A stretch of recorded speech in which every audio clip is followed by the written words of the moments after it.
The big story, your summer vacation. It's time for sun, fun, and more. But you gotta make sure everything you leave at home stays locked up tight. We have automatic timers for our lights, locks for our doors. That's about as well as anybody can do these days, right? But there's actually a lot you can do. According to the U.S. Department of Justice, burglaries and thefts go up in the summer months. And if you make mistakes, you could be a thief's next victim.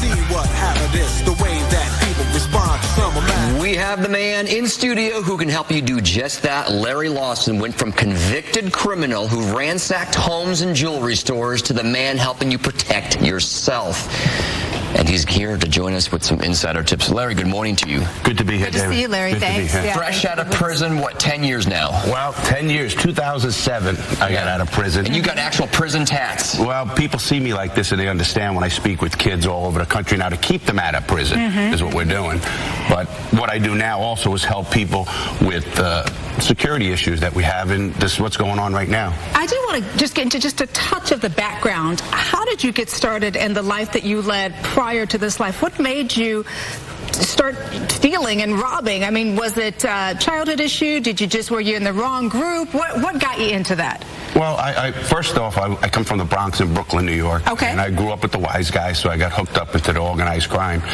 And I like that allure of the power and the money. And I got caught up, and I ended up going to the Coast Guard. I ended up getting retired out of the Coast Guard because I got hurt. And when I got out, I got right back in. Yeah, I went back to $15 million in jewel heist? Between 15 and 18 million, 20 jewelry stores all over the country. And I'm not proud of that, David. I want to say that. Because now I work with police agencies and I work with people to prevent crimes. Yeah. What we're doing today. And prison life ain't great. I was strapped down naked, beaten, and tortured in prison, and actually urinated on by guards. That's all in a book, Gangster Redemption, which is a bestseller book that I have. All right, let's change our conversation to the protecting your home. Because a lot of folks taking summer breaks, right, going on vacation, and they leave their homes vulnerable, right, on the outside, presumably. Well, how so? In both ways. Let's attack this in two ways. Okay. You have the professional criminal, and then you have the opportunist, the drug addict, the guy who's going back and forth through a neighborhood to his drug house, and he sees a person who, if he goes on vacation, he leaves the mail out, he leaves flyers that are thrown into the driveway.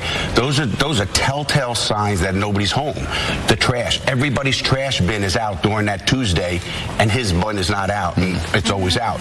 There are things you can do, obviously, to prevent that. That's the opportunist criminal. You also have the professional criminal who's going to go on Facebook or Twitter, and you're posting pictures from Europe, having a great time, the family picture.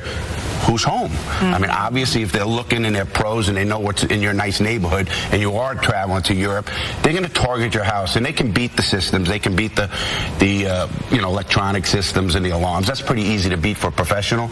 But as for the opportunist is the one that really worries me, because that's the one where they're going to go in on somebody and maybe somebody gets hurt.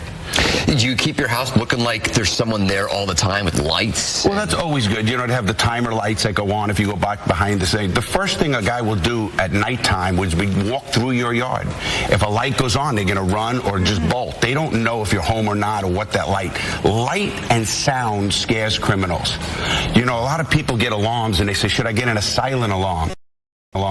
You want to be protected. If somebody breaks into your house, you want that alarm to sound loud so you're protected. He runs. Let's worry about the robber after the fact. Let's make sure the woman or the people's safety is first, because the sound and light scares criminals. Okay, so we know that sound and light scares them. I've also heard that a barking dog will scare a criminal. But if you're going to be going away for weeks, and everybody does online shopping, right? We've got all those Amazon boxes, right, that start to pile up on our front porch. What do we need to do about that? Well, that's very easily handled. Obviously, you can call your mail people, and if it's U.S. mail, they can divert the mail, and that's very easily done. As far as packages, you can take the delivery date and set a delivery date, especially with Amazon, because I do it myself as a man who travels, and I'll have some because I don't want something, in front of my door. So those are the two things you can do for packages. Go ahead. Well, I was saying, back when you were busting into jewelry stores, they didn't have things like Ring, right, with the cameras on it. Where they could see you, right? They did have cameras at that time, but what we did was I used to take the whole entire system. So I would own the system. So I often tell people who have any kind of home, put a sign on your fence saying, off-site monitoring. Even if it's not off-site monitoring, if I saw a sign that said off-site monitoring, I'm not going to go near that house because I don't know if it's off-site and if it's being monitored. That's something very important. So you can do that. As far as it's a professional. Again, the opportunist, the drug addict, is the one I'm worried about because he's the one that's going to get into your house and maybe hurt somebody. I want to ask you about this before we go, because I know we've got to wrap here. I've often wondered with criminals, you're so smart that you're able to break into these houses. You know when to go and what to do. Why do you not use that for good? Well, you know, great you mentioned that. I do that now. Obviously, I have the #1 company in the country helping young people stay out of prison, work with police agencies. I work with a lot of agencies. You're right. A lot of criminals are smart, and there's a lot of wasted, I call it wasted talent in prison. They went that route, and it has a lot to do. We can go into the why and the psychology of it all.